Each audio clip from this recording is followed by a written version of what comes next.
শবে বরাতে যত মানুষ মসজিদে আসে আমাদের দেশে, সারা বছরের অন্য কোনো রাত দিন অন্য কোনো সময় এত মানুষ মসজিদে আসে কারণ কি?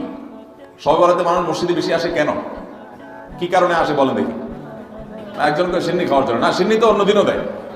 এই রাতে বেশিরভাগ মানুষ মসজিদে যায় বা ইবাদত বন্দেগী করে যার যার মতে করে। বেশিরভাগ মানুষের ধারণা হলো যে এই রাতে ভাগ্য ঠিক হয়।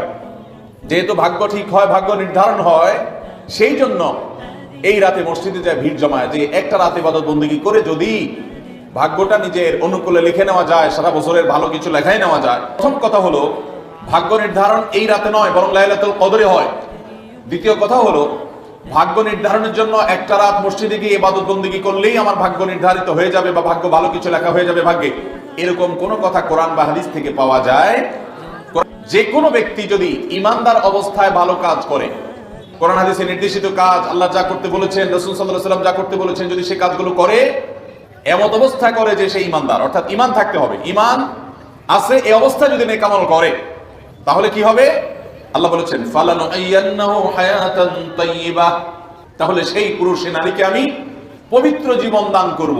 এই পবিত্র জীবনে মানুষ সুখী থাকবে, এই পবিত্র জীবনে মানুষ সমৃদ্ধ থাকবে, এই পবিত্র জীবনে মানুষ ভালো থাকবে, নেক থাকবে।